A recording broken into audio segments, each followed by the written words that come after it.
جملہ غلط ہو جائے کہ سلام کا جواب واجب ہے، وعلیکم السلام، کہ آپ بھی بآواز بلند میں سلام کا جواب دیں گے۔ میں اگر اپنی اس تقریر کا آغاز باقاعدہ طور پر یہاں بیٹھے ہوئے تمام مہمانان کی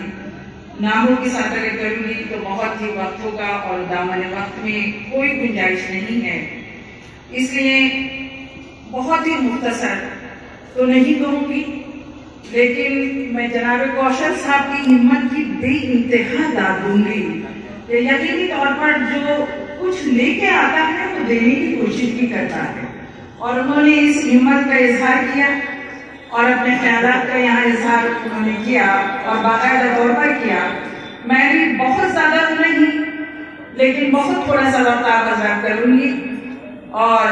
اس کے ساتھ ساتھ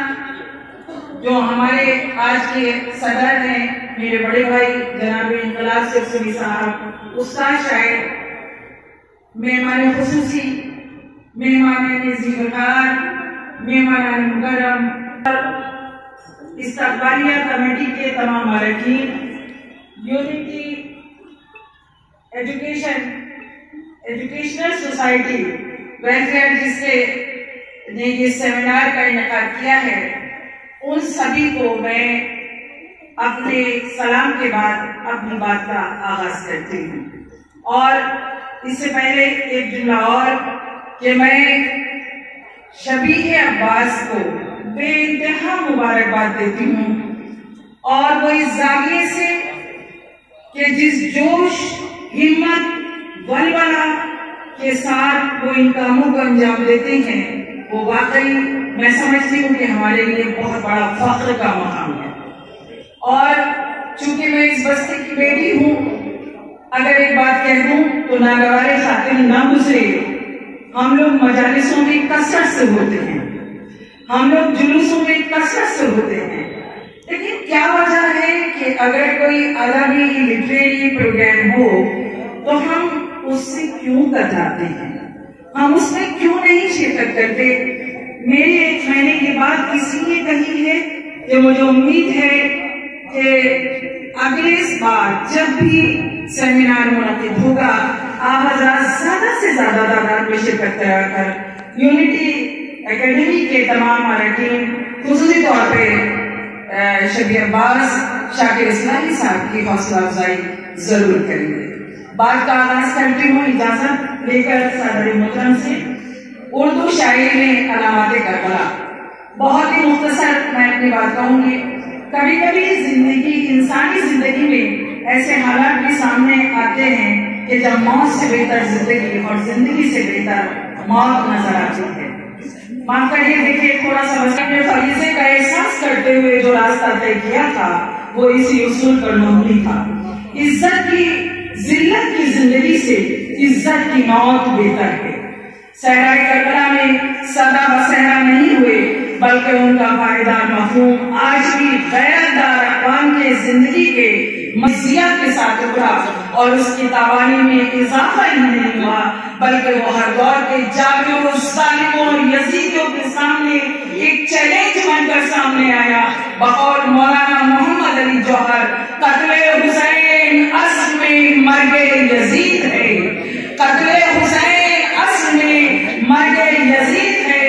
اسلام زندہ ہوتا ہے کربلا کے بعد۔ جس کربلا کے واقعے میں کل حسین پر ملتے ہیں ہر خیال کے لوگ، درے حسین پر ملتے ہیں ہر خیال کے لوگ، یہ اتحاد کا مرکز ہے آدمی کے لیے۔ میں یہاں کسی علمی اور ادبی بحث کا آغاز نہیں کرنا چاہتی، لیکن اتنی وضاحت کرنا چاہتی ہوں کہ دنیا کی بیشتر زبانوں میں واقعہ کربلا سے متعلق ادب تخلیق کیا گیا ہے۔ اردو شاعری جس کی بیشتر اصناف سخن عربی اور فارسی کے راستے سے اردو میں داخل ہوئی ہیں، اردو ادب کا دامن بھی ان گوہر نایاب سے بھرا پڑا ہے، جس میں واقعہ کربلا کے تاریخی پس منظر کے ساتھ حسین اور دیگر شہدائے کربلا کی شخصیتوں کے لیے ایک ایسے خاکے مرتب ہوئے ہیں کہ ایک انفرادی نوعیت کی تاریخ رقم ہوئی ہے۔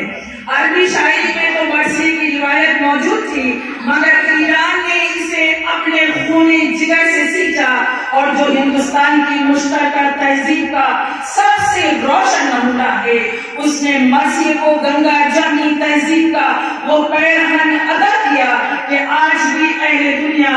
اردو مرثیے کی شعری روایات کو حیرت و حسرت کے نگاہ سے دیکھتی ہے۔ یہ مقام نہیں کہ میں مرثیے کی تاریخ بیان کروں، ہاں اردو میں رسائی ادب کی اہمیت اور اس کی تاریخ پر مختصر اظہار ضرور کروں گی کہ اردو شاعری میں مرثیہ گوئی کے اولین نمونے دیگر اصناف سخن کی طرح ہمیں دکن میں عباس رضا نیل صاحب کے اس خطبے کے بعد مجھے یہ تاریخ بتانے کی کوئی ضرورت نہیں ہے، لیکن بس چند جملوں میں یہ کہنا چاہوں گی کہ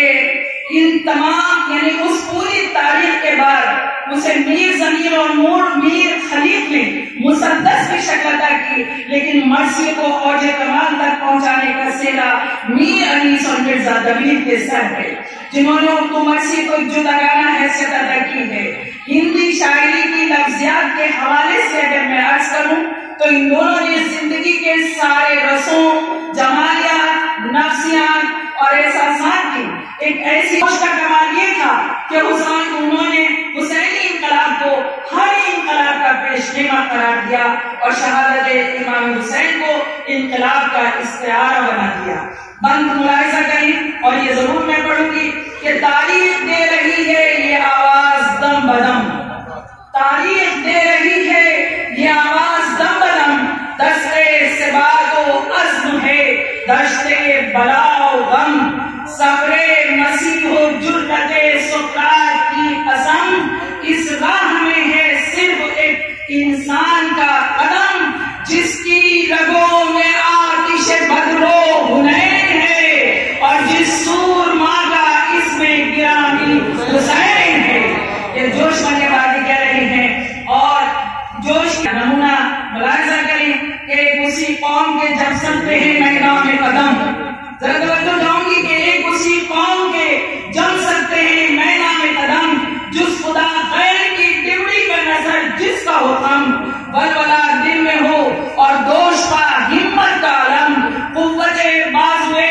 عباس دلاور کی قسم، امتحان لاکھوں پرواز دمے پرواز نہیں، کربلا زندہ حقیقت ہے کوئی راز نہیں، کربلا زندہ حقیقت ہے کوئی راز نہیں۔ شاعری میں اب میں یہاں پر علامات کے حوالے سے بس چند جملے ادا کر دوں۔ شاعری میں علامات کا استعمال عام طور پر اس وقت ہوتا ہے جب شاعر کو شعر کے حقیقی معنی کے بجائے